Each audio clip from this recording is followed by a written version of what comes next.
Good morning Bassein साहब, स्वागत है आपका। पहले तो आज एक बार बाजार के आउटलुक पर आप राय दीजिए और साथ ही बताइए एक्सपायरी के लिहाज से कैसे देख रहे हैं बाजार, किन लेवल्स के आसपास आप निफ्टी बैंक निफ्टी की एक्सपायरी की उम्मीद करते हैं सर? तो एक्सपायरी सर मुझे लगता है बीच में कहीं होगी, तो 13,000 नहीं हुई तो 12,900 और 13 के बीच में, और 29,300 और 500 के बीच में बैंक निफ्टी। 30,000 और 13,000 हैज बीन हर्डल, बट जिस तरह के फ्लोज हैं सेकंड हाफ में उतनी स्ट्रांग बाइंग आएगी। They are not going to let up on the last day of the expiry. तो हाथ तो पैसे तो जिसके हाथ में सर वही चाबुक चला रहा है। सो आई थिंक दैट हमें यहाँ पे लव हेट रिलेशनशिप होगी, because yesterday's high we saw lots of fall, but that's part of the course. Anil ji, अगर आपने इतना बढ़िया मंथ देखा है तो आपको थोड़ा सा उतार चढ़ाव देखना पड़ेगा। हमारा व्यू अभी भी यही है, book profit in bank selectively, get into IT, get into pharma and PSUs यहाँ से भाग रहे हैं और अभी तो शुरुआत है। तो जैसे मैंने आपको कहा, पहले भी मेरे को बहुत लोगों ने ट्रोल किया था जब मैं 75 रुपए पे ओएनजीसी और 95 रुपीज पे गेल कह रहा था, वो बहुत अंडर परफॉर्म किए। और पीएसयू बैंक्स, मैं अब सोचता हूँ उनकी आउट परफॉर्मेंस शुरू है, तो that is the time to put your money where your mouth is. I think PSUs can lead from here. तो selectively IT, pharma, entertainment and consumption, ये आउट परफॉर्मिंग थीम्स होंगे। ठीक बात है सर। तो बताएं सर, आज के लिए आपकी पिक्स कौन सी है फिर?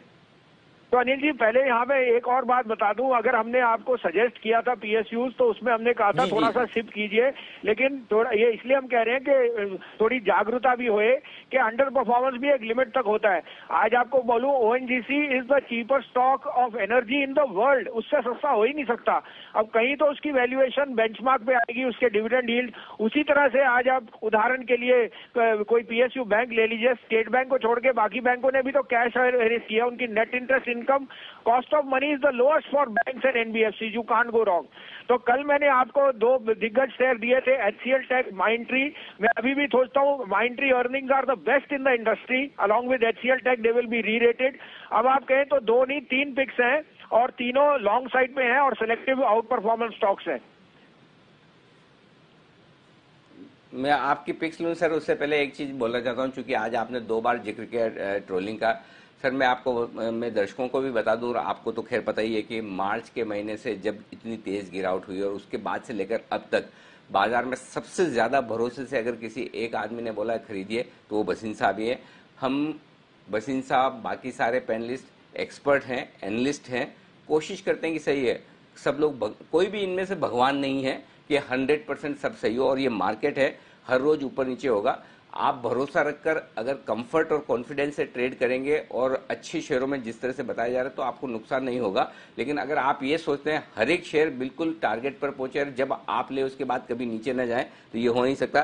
तो सर आपके लिए पूरा सम्मान है और बिल्कुल भी आप इन सब चीजों से जरा भी विचलित ना हो, ये तो पार्ट ऑफ लाइफ है। आपकी तो बहुत कम होती है सर, हमारी तो इतनी ज्यादा होती है कि अगर आप हमारी टाइमलाइन पर जाकर देख लें तो शायद मेरे जैसा आदमी नौकरी छोड़ के घर बैठ जाए कि यार इतनी मेहनत करने के बाद, इतना दिल से लोगों के लिए कुछ करने की कोशिश करने के बाद भी लोग क्या क्या नहीं बोल जाते हैं। तो सर आप तो बहुत अच्छा काम कर रहे हैं और भगवान करे आप स्वस्थ रहें, तंदुरुस्त रहें, लंबा जिए और इसी तरह से निवेशकों की आप मदद और सेवा करते रहें। और यही चीज जो बसिन साहब लगातार दिन में 3 बार जी बिजनेस पर पिछले 9 महीने से दे रहे हैं, आप अगर जाकर उनकी सर्विसेज लेंगे आईएफएल में तो आपको पैसे देने पड़ेंगे। यहाँ पे आपको निःशुल्क मुफ्त में मिल रही है, उसकी प्लीज कद्र करें, रेस्पेक्ट दें उनके अनुभव का, उनकी उम्र का, उनकी एडवाइजरी का। ये मेरी रिक्वेस्ट है। मैं बसिन साहब की बात में वो दर्द था वो मैं समझ रहा हूँ, इसलिए मैंने ये कहा। बसिन साहब बिल्कुल आप निश्चिंत होकर, आप जो काम कर रहे हैं बहुत बढ़िया कर रहे हैं, प्लीज वही करते रहें। जी सर, अब बताएं आपकी कॉल्स। तो अनिल जी, पहली बात तो ऐसा कोई दर्द नहीं है, शेयर बाजार का मतलब है पेन एंड गेन। आपने जैसे कहा, मैं 1 मिनट और लूंगा। मुझे अगर कोई मौका मिलता है तो ये कोशिश करता हूं कि भगवान करे कि जो सामने वाला है कमाए, इसलिए वैल्यू पिक्स और ग्रोथ में फर्क आता है। इस कारण से मैं थोड़ा आपको उतार चढ़ाव दोनों तरफ का भी बाजार देता हूं और बने रहने में ही समझदारी है। 13,000 कोई बड़ा नंबर नहीं है अनिल जी, 2-3 दिन के लिए है ये। तो आप 13,500 14,000 की बात कर रहे हैं। ये शेयर बाजार ऐसे नहीं रुकने वाला जो आप लोगों का लोग बाग सोचते हैं, या आप नहीं माने बाजार वाले सोचते हैं कि 2 दिन की प्रॉफिट बुकिंग कुछ नहीं होती। सर जिस तरह का पैसा मैंने अपनी लाइफ में नहीं देखा 1 महीने में, और ये तो शुरुआत है। अनिल जी, अब के लिए मेरे पे 3 क्वालिटी पिक्स हैं और मैं सोचता हूं कि these stocks you should have in your portfolio 100%।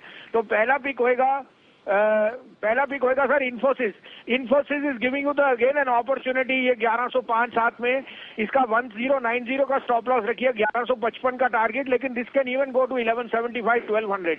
दूसरा पिक है इंश्योरेंस में, जैसे आपको एचडीएफसी लाइफ में गाइड किया था वो अब 11% है फ्रॉम माई रिसेंट, जब मैंने आपको कहा था 560 था, ऐसे ही एसबीआई लाइफ है 850-51 में लीजिए, 838 का स्टॉप लॉस, 900 का टारगेट इसका बहुत अनिवार्य है, but look for 1000 target if you are a longer term investor. और थर्ड होएगा sir bank of Baroda. Bank of Baroda is the best management under mister Chadha और उनके cash levels are exceedingly high. 48, 48.5 का भाव है, इसमें 47 का टारगेट, 52.5 का ट्रेडिंग टारगेट है, लेकिन ये आपको 57.5 60 का भाव आपको दिख जाएगा by the end of the year.